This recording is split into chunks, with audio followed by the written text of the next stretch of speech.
Ok. Então, eles têm algumas perguntas, né? A gente queria ouvir um pouquinho de você, falar das suas experiências, né? Mas eu acho que, inicialmente, você podia falar um pouquinho de você para nós, Severiá, para eles conhecerem melhor. E aí, depois, eles vão ter algumas perguntas para você. Pode ser? Sim, eu só peço desculpa porque eu estou aqui no grande movimento do ATL, que é o acampamento Terra Livre. Então, se vocês estiverem escutando o som, é isso mesmo. A gente está aqui finalmente do acampamento. Legal. Eu sou Severiá. Meu nome é Severiá, é Carajá, do povo que mora atualmente no estado de Mato Grosso, Tocantins, e do povo Javaé. Então, meu pai é Carajá, minha mãe é Javaé, de povos, vamos dizer, parentes. Mas há mais de 20 anos que eu moro com o pessoal chavante, que se autodenomina Uenftab, e quer dizer povo verdadeiro, gente de verdade. E Nã é minha autodenominação de povo, que também quer dizer gente. Eu tenho uma filha, Clara, que é dessa mistura de Carajá, Javaé e Chavante. Ela está morando atualmente em Goiânia, terminou jornalismo, está fazendo cinema, tem 26 anos. E como o pai dela é de um clã de liderança, ela está sendo preparada para assumir também as questões de liderança, caso ela queira, né? Eu saí da minha aldeia quando eu tinha de 6 para 7 anos. Eu fui com uma missionária católica. Eu quis ir com ela, meu pai deixou e eu fui para conhecer um novo mundo e aí acabou que minha mãe faleceu de sarampo. O pai dela também faleceu e teve que cuidar dessas questões. E eu acabei ficando com ela. E eu estudei em Goiânia até a minha graduação, que foi em letras modernas, inglês e português, que foi o meu segundo vestibular. Eu tinha tentado para direito, porque nos anos 70 tinha essa questão da demarcação de terras e a violação de direitos indígenas muito grande. Só que eu não passei porque eu fazia magistério na época, né? Então tinha disciplinas como filosofia, química, física, biologia, que eu não tinha estudado. Também por causa da concorrência no direito, né? E hoje é muito concorrido, antes então era pior.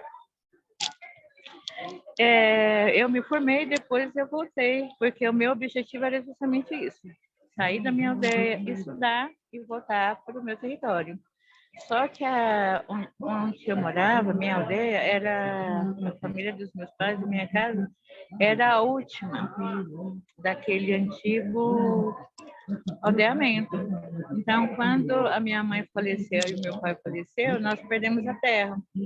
Então, era uma cidadezinha, um vilarejo, que existe até hoje, que se chama São José dos Bandeirantes, mais conhecido como Bandeirantes, tomou conta da área, né? Do terreno que era nosso. Mesmo tendo nosso cemitério, pessoal, nosso enterrado ali, a prefeitura considerou que fosse área desocupada.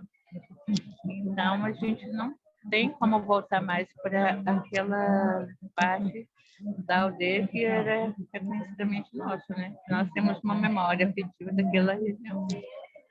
E hoje eu sei muito mais, daí que eu vou falar muito mais para vocês, de questões socioculturais, ambientais do povo Auentab, do povo Chavante, mais do que do meu próprio povo, que eu retomo.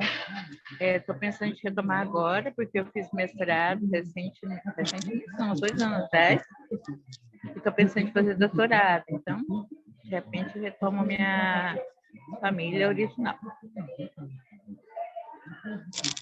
Isso, né?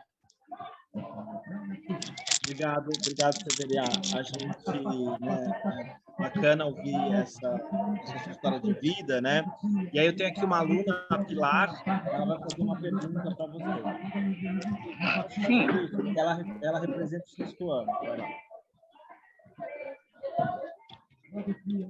Ela queria saber um pouquinho da vida dos Favantes no cotidiano, assim. Se teria alguma informação que você gostaria de compartilhar com a gente sobre a vida, o dia a dia na aldeia, né? Ai, desculpa a minha falta de educação, eu nem dei bom dia para vocês. E eu acho que vocês tinham uma ideia diferente de indígenas, né? Enfim, eu moro atualmente numa aldeia do povo Chavante, que tem uma população maior do estado do Mato Grosso, que é de 13 a 15 mil indígenas, segundo o censo de 2010. Eu vou falar até 2014, que foi quando eu morei mais diretamente na aldeia.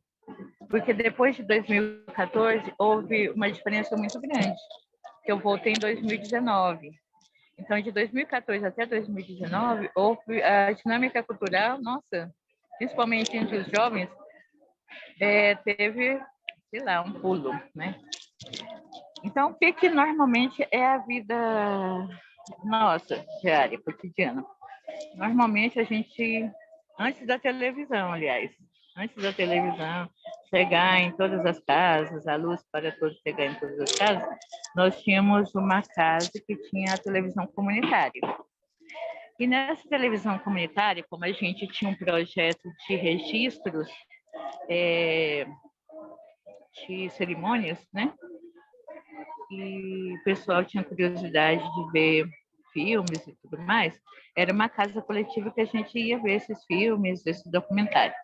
Então, a criançada dormia muito cedo, os jovens dormiam muito cedo.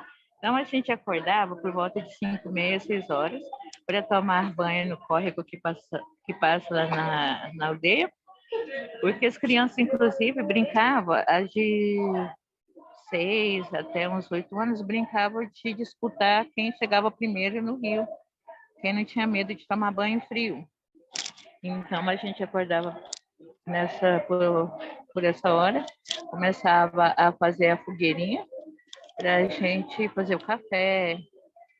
E aí, depois do banho, cada um ia fazer as suas atividades, né? Os homens iam ver o que eles iam fazer naquele dia, mas antes eles já tinham passado no AREN, que é o Conselho Tradicional dos Homens, para decidir quais seriam as atividades daquele dia. Nós ficávamos esperando para ver, e dependia muito do dia, porque se a gente ia fazer roça, se a gente ia fazer uma coleta de frutas, do Cerrado, nós somos de uma região do Cerrado, e aí depois essa vida normal mesmo, se vai lavar roupa, se vai fazer alguma artesanato, se vai trabalhar a urucum, depende muito da atividade da época, né? Porque tem atividade de época de chuva e tem atividade de época de estação seca. Na estação seca, a gente vai para os acampamentos à beira do Rio das Mortes, que é o grande rio, e aí vai pescar, vai caçar. O pessoal é um pessoal que tem uma cultura de caça, enquanto que o meu povo é uma cultura mais de pesca. E aí, à tarde, tem a reunião dos homens de novo no ar, esse espaço de governança. E aí a gente vai de novo para o banho. Apesar que o banho, a gente está sempre banhando, que vai lavar vasilha, vai lavar roupa, vai lavar outras coisas, sempre no córrego. E depois a gente volta para... Normalmente a gente come a última refeição lá por volta de 6, no máximo 7 horas. Com 7 horas todo mundo já fez a última refeição do dia. E aí, dependendo se tem lua ou não, mas normalmente nas luas, os avós vão contar histórias pra gente. Mas com a luz para todos, terminou isso. A criançada começou a ver mais televisão, principalmente uma emissora que eu particularmente não gosto, que é o SBT, mas porque eu acho que o pessoal do SBT tem um português mais compreensível, problemas da criança, né, que eu acho que agora está passando mais. pega as crianças e os jovens estão ficando até mais tarde vendo filmes e como já tem acesso ao celular, então estão fazendo jogos e, e vendo filmes, clipes em celular. Por mais que a gente fale, tá na hora de dormir, tem que dormir, tem aula amanhã, porque as crianças também frequentam a escola. Acabei esquecendo de falar isso. De manhã as crianças, os jovens vão para a escola e à tarde também. Yeah, eu acho que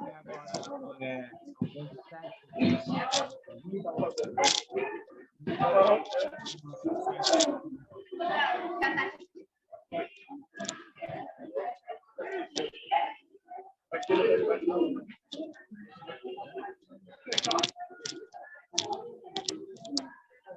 Oi, tem mais alguma pergunta? Oi, Severiana, Ana Paula, tudo bom? Oi, tudo bem, e você? Morrendo de saudades. Doida para você visitar a gente aqui no Rio, viu? Ah, com certeza, quem sabe dá certo a gente ir. Explica pra gente o que você está fazendo aí em Brasília. Então, nós estamos aqui no acampamento Terra Livre. Veio uma comissão enorme aqui do Mato Grosso, que é de onde eu venho. Só que eu vim a parte desse grupo que eu estava fazendo consulta médica em Goiânia. Mas o ATL é a 19ª edição do acampamento, e ele tem como objetivo ver questões de direitos ligadas à terra, educação, saúde. E agora, no momento, o grupo maior está recebendo, todo o grupo está recebendo o presidente Lula, que falou que ia haver demarcação de 6 terras indígenas. Ah, legal. Estão previstas 12 terras indígenas, mas ele falou que vai estar assinando 6 terras. Por que isso é importante, a questão da homologação, demarcação, homologação e inscrição, por exemplo, na União? Porque isso garante os lugares de vida da gente. Porque quando a gente fala de terra para a gente, ela tem a ver com a vida. Enquanto que a questão da economia, ela está vendo mais o capital, né? Os lucros que se tem com essa terra. Então, para nós, enquanto é vida, para outros povos, né? Não são indígenas, é mais para gerar a economia mesmo, dinheiro, grana, né? Então, e eu também vim para conhecer um pouco esse movimento, enquanto educadora, eu vi o movimento, como é que os parentes se organizam aqui, o que cada pessoa está reivindicando. E fora isso, tem as tendas de comercialização de colares, pulseiras, a cultura material que os povos, né, desenvolvem. E também que é de onde vem a nossa geração de renda. Aí claro. entra a alimentação também, que é peixe assado, que vocês conhecem como tapioca, né? E aí teve alguns avanços aqui em relação a essas discussões, principalmente em relação ao marco temporal, que vai ter uma discussão e vai ver se aprova uma aqui no Brasil, que é essa questão das terras serem demarcadas só até 5 de julho de 88, se não me engano. Como se a gente não... E isso para a gente não funciona. Por quê? Porque nós, povos indígenas, estamos nesse território desde quando o Cabral aporta. Então, assim, antes, por exemplo, a gente tinha 1 bilhão de pessoas, eu estava falando assim, antes a gente tinha 1 bilhão de pessoas e mais povos aqui indígenas, hoje a gente tem, inclusive, muitos foram massacrados, existem só nas placas de rua do Rio de Janeiro, de São Paulo, né? Inclusive, a gente sempre fala muito isso. A gente agradece muito a visibilidade que dão a gente, mas que no Rio e em São Paulo tem remanescentes de povos indígenas. Então, a gente quer que seja visibilizado isso. Mas, por outro lado, a gente, com a questão das cotas, a gente também tem feito controle social para não correr o risco de alguém falar, eu sou minha avó, minha bisavó. Se for assim, querendo que a educação de qualidade seja para todos os brasileiros, a gente não precisaria de cota. Porque quando se pensou em educação para a gente, pensou só até o 4º ano do antigo primário e fazia a formação da gente para a gente ser o homem para trabalhar na roça, para trabalhar para os fazendeiros, e a gente para trabalhar nas casas de família. Então, estava se criando uma categoria de escravos, né? Era para trabalhar na casa dos senhores de engenho e na casa das pessoas ricas. E não para ser doutor, não para ser médico, advogado, enfermeiro, outras áreas do conhecimento que vamos dizer que dá uma ascensão social. Verdade. Adolfo, passo para você. A Nina tem uma pergunta para ela. Nina, vai lá. Você conseguiu ouvir? Sim, mas está muito baixinho. A pergunta dela é assim, como é que é essa questão do preconceito, né? Como é que você enfrenta enfrentou, enfrenta o preconceito na sua vida? A pergunta dela.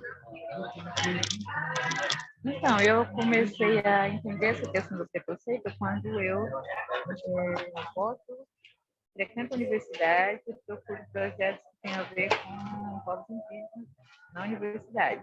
Até então, o que eu passei na escola, quando eu criança, era essa questão. Ela aprende rápido. Porque ela é índia. Porque ela é criativa. Porque ela é índia. Então, tudo que era bonitinho e tal, eu fazia a mais do que as outras pessoas a mais enviadas, porque eu era índia.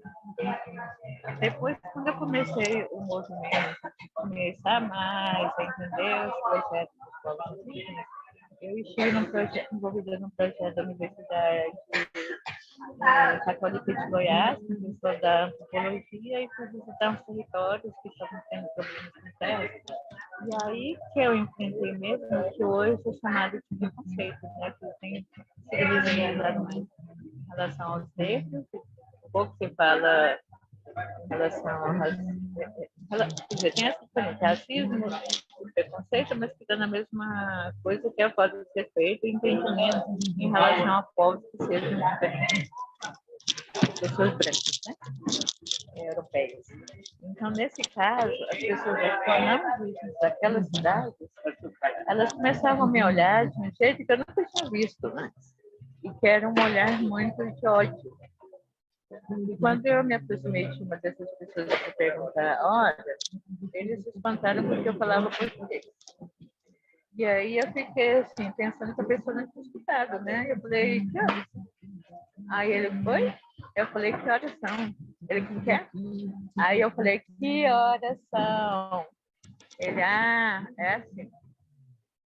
E uma outra vez que eu fiquei no hotel, e aí eu estava trabalhando na Secretaria de Meio Ambiente, e também em relação à demarcação de terras, naquela região que estava difícil, o pessoal estava quase brigando, estava tendo uma questão de guerra iminente, ou luta iminente, e eu fui com 2 colegas técnicos, e a gente chegou no hotelzinho da cidade e só tinha um quarto com banheiro, no outros 2 que estavam no corredor.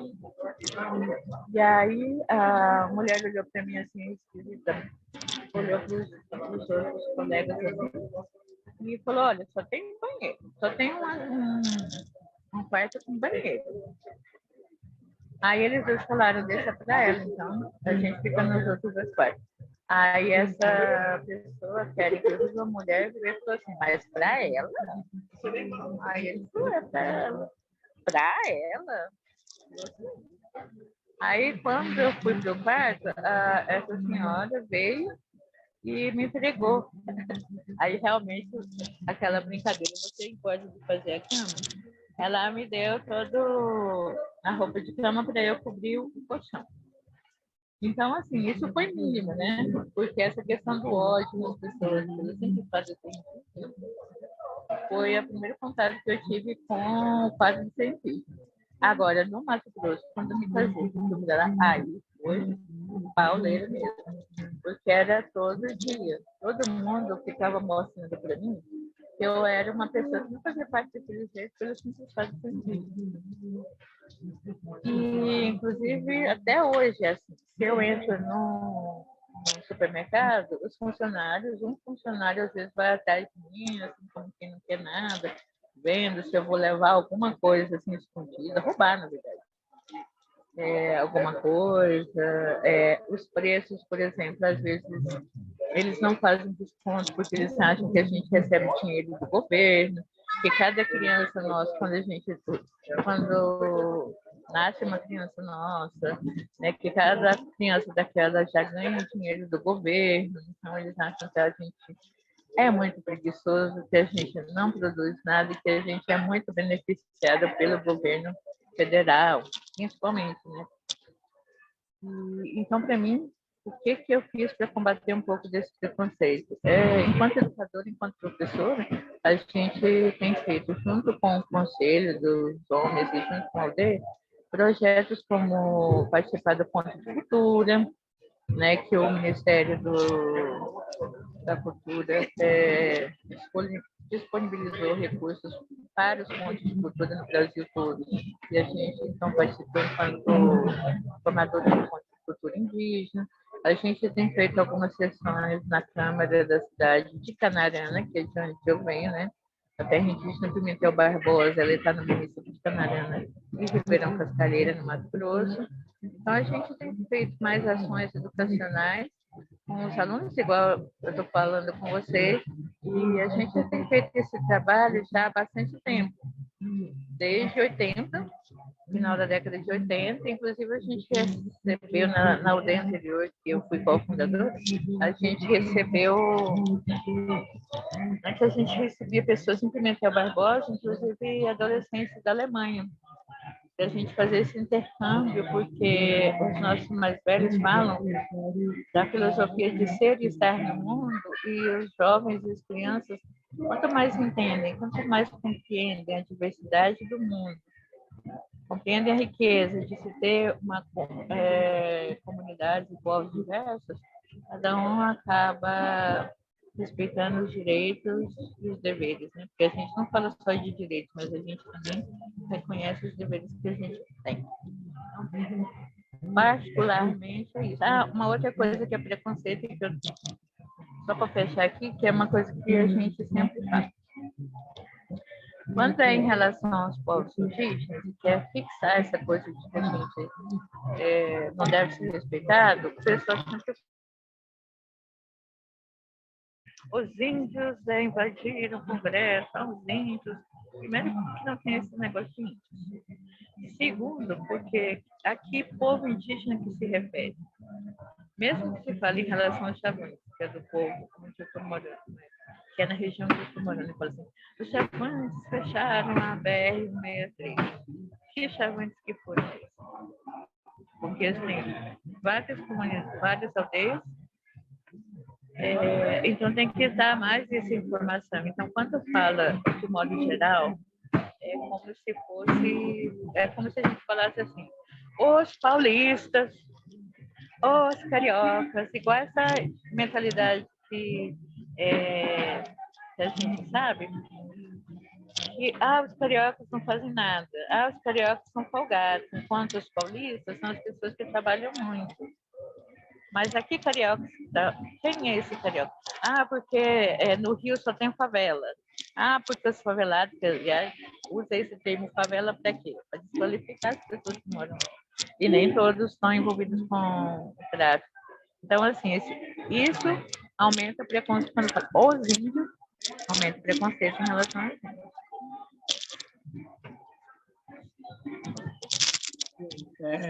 Obrigado, Severia. Essa questão de preconceito, né? Eu acho que é uma mistura de desinformação, né? E eu acho que isso é da escola, né? Se deixar, as escolas estão comemorando o Dia do Índio, né? E fica nesse campo, né? Estereótipo desse olhar para o povo indígena, né? Então, acho que a gente tem tentado também, como escola, né, criar esse espaço de troca, né, e de entender as culturas múltiplas que contemplam o país, né? O nosso Brasil, ele é, né, constituído por muitas culturas, né, por miscigenação de povos, né? Mas é um trabalho árduo, né? Eu vejo que muitas pessoas ainda, né, têm muita dificuldade de entender a diversidade, né, as diferenças culturais, né? Então, também para nós aqui na escola tem sido um exercício muito caro, né, de tentar sempre trazer essa proposta de entender as diversidades culturais. Eu tenho a Clara aqui, que é uma outra aluna de sétimo.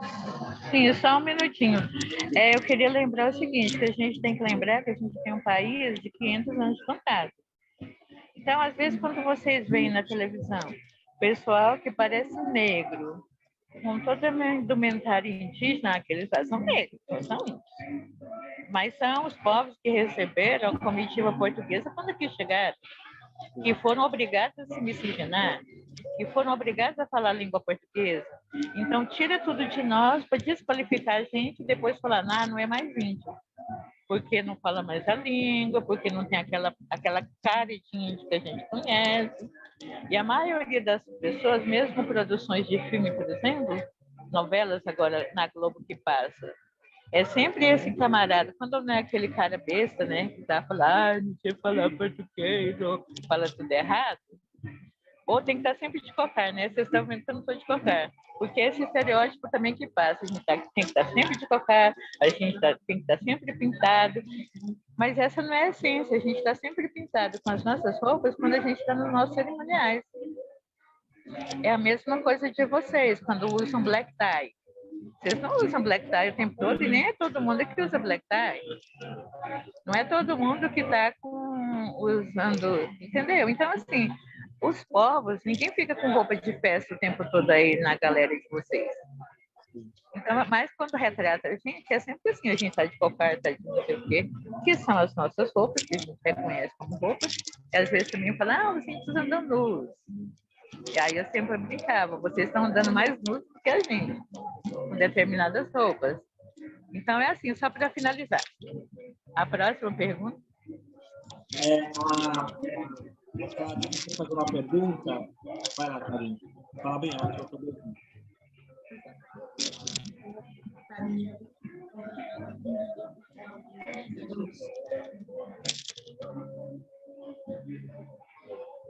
Conseguiu ouvir? Não ouvi.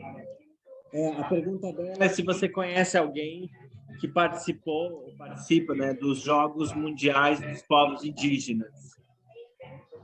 Sim, eu conheço, inclusive o pensador desses jogos indígenas, que é o Marcos e Carlos Sereno, que eram irmãos, porque o Carlos ele faleceu de Covid, foi uma perda imensa para a gente.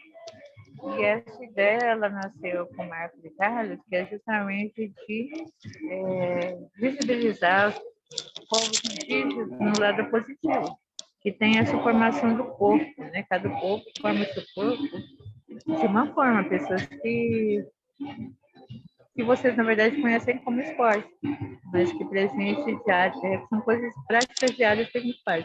Mas sim, eu conheço. Inclusive a UFMT, que é uma universidade da qual eu faço parte hoje na ação sobre os indígenas na escola, foi uma das pessoas que apoiou uma edição desses jogos.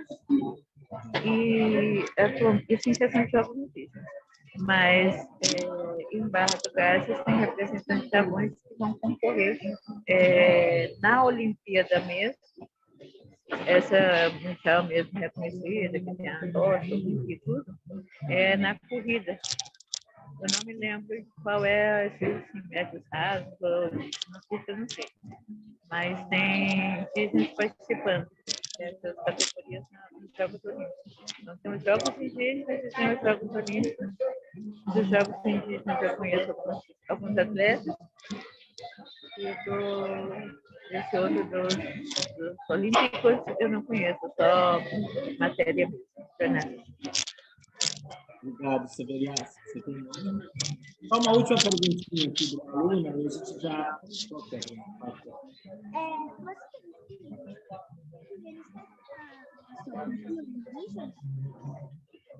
Se você tem filhos e se eles seguem a sua cultura de povo indígena, né? Como é que isso é para os seus filhos, que é uma outra geração? Né? Eu não escutei. Se você tem filhos e se eles seguem, né, a cultura da indígena, né, da sua formação também. Sim, eu tenho uma filha. Eu comecei a ter filhos bem tarde.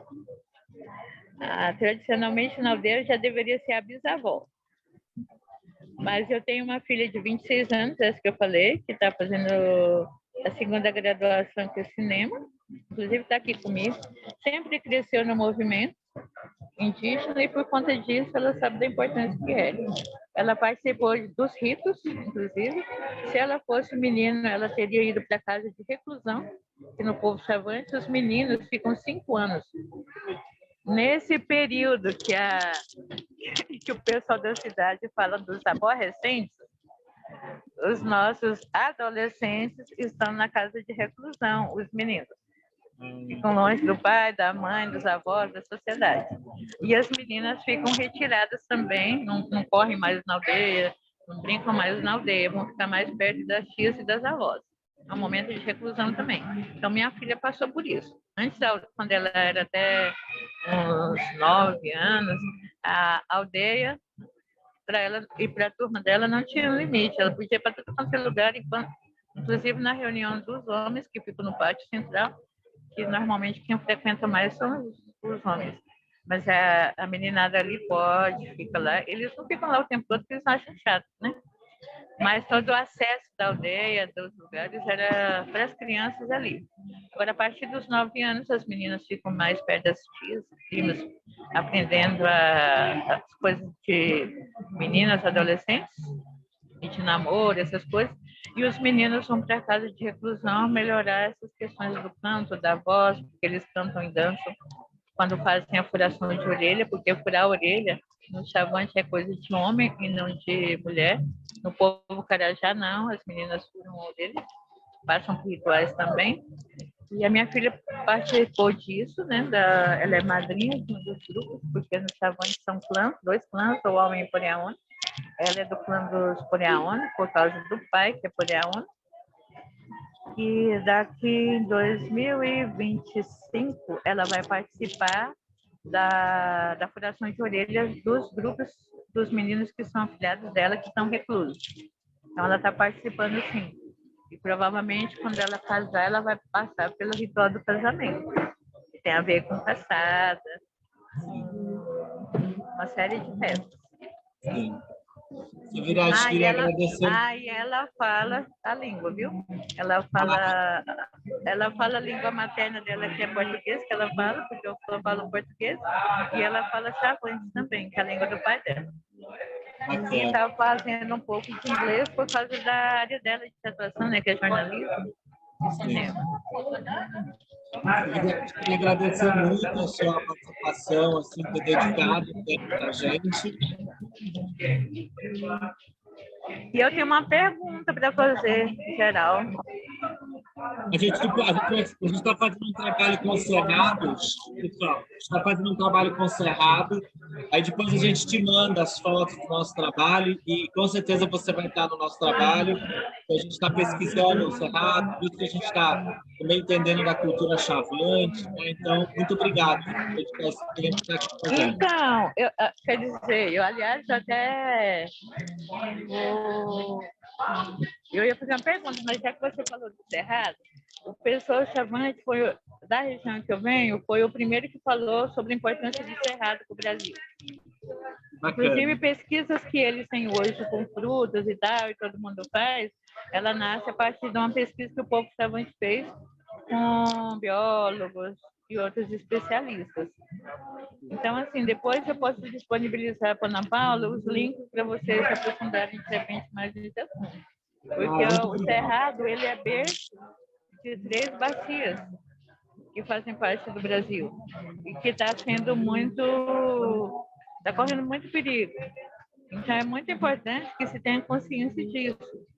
A proteção do cerrado, ela é fundamental para que a Amazônia não seja devastada. Se não existisse o cerrado, a Amazônia já tinha sido totalmente destruída. Então, não é só o Cerrado que é importante. Todos os ecossistemas do Brasil, a questão da Mata Atlântica, que vocês têm muito presente, que precisa de mais proteção também. A questão da Caatinga. Todos os lugares onde os povos indígenas estão é muito importante. E como diz a liderança Raoni, essa proteção, e o Davi Yanomami, essa proteção não é só nossa. A gente não protege porque é bonito.